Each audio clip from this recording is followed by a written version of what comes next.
My name is Sarah Langenhuizen. My children are Ava Rose Langenhuizen and Brooks.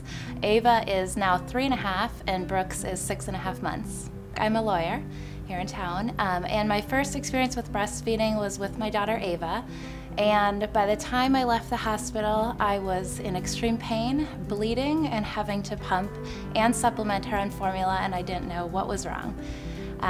For 5 weeks, I was in increasing amounts of pain. I think we purchased just about every accessory that we could purchase at a store to help soothe my pain, and I thought it was normal. I had heard, there's some pain when you first start breastfeeding, and I thought this is what all women go through, and I didn't understand why my daughter wasn't gaining weight, why so many women breastfed if this is what it felt like. And I just didn't know what to do. I remember just calling my husband and crying out of frustration, feeling like I was doing something wrong, and I just didn't know what to do. And so finally, out of desperation, I went to see a lactation consultant to find out, what am I doing wrong? I thought maybe the position was wrong or there was something I just didn't know. And she was the one who diagnosed that there was a tongue tie issue, and I had never heard before of tongue tie or anything about that, and quickly started doing some research about it at that point. With my son Brooks, I was very keyed into tongue tie.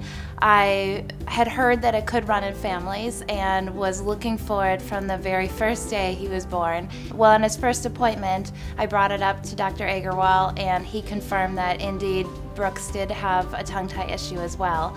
And I was relieved to feel like the second time around I sort of was in control and had the power and the knowledge to know it wasn't my fault, I wasn't doing anything wrong, and that both my children had this issue that could be, corrected and improved and have me have a great breastfeeding experience instead of 5 weeks of frustration. There are some risks to any procedure. He explained those and said to us, ask around, do some research of your own and make your own decision, which I really liked. So we took it home. I'm an attorney, I need to think things through and sort of analyze everything. And I did that, and we decided that the procedure was the best thing for our daughter and for our family. As a new mom to a brand new baby, it made me nervous, but immediately after I breastfed her, there was immediate difference in how she was feeding. No issues, no pain from her end. We didn't need to give her, any pain reliever or anything like that. And because it had been such a delay before I found out, I was never able to completely get my supply back up to where it needed to be, so I always did need to supplement her. And part of that could have also been just now I know a lot more about breastfeeding than I did then, but I was able to continue breastfeeding to 9.5 months, and had I not done the procedure, I could have gritted my teeth for another few weeks maybe, but at the end of the day, you don't want to be thinking so negatively about breastfeeding. You're not going to continue for 9.5 months something that's painful and that you have negative feelings about. With my son Brooks, knowing right away at a week old he had the procedure done. Again, he breastfed immediately. No pain from his end. We didn't need to give a pain reliever. With his, it did reattach.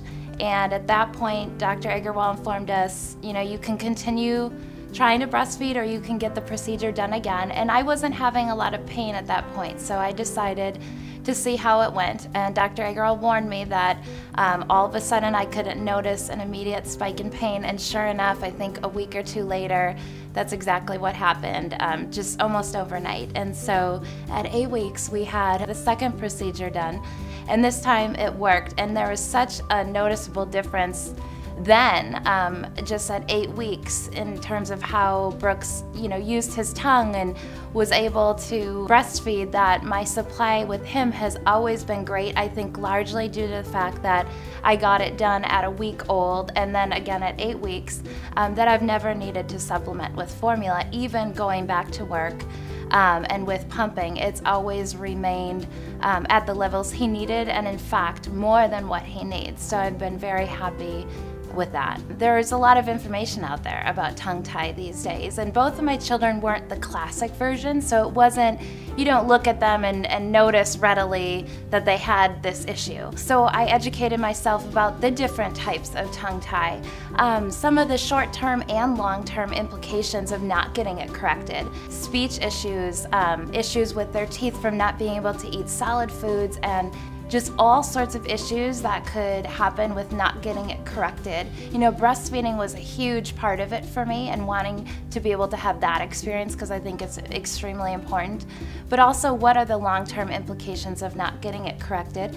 And also with the procedure, what are the risks, and also what is the recovery? You know, is my baby going to be in pain? Is there bleeding? All those sorts of things. And I learned, you know, there really isn't pain, and I didn't experience that with either of my children. There was no bleeding. It was a very simple procedure from my perspective. And so I just doing all the research, I didn't know anybody at that point who'd had it done with their kids. Now with Brooks, I've met a lot of people who have had it done when their children were infants, but also later in life, 5, 6, 7, when they first started school and had issues that only then it was diagnosed. And the moms just frankly didn't know because they chose to formula feed. So they had no idea until 5, 6, 7 that this was even an issue or what it was. I'm just very glad that, especially with Brooks, I knew beforehand going in, you know, to watch for it. I knew exactly what to do. I felt confident about the procedure, and just I'm so grateful that he's now 6.5 months. I've been able to breastfeed him and hope to continue to do so for many months ahead.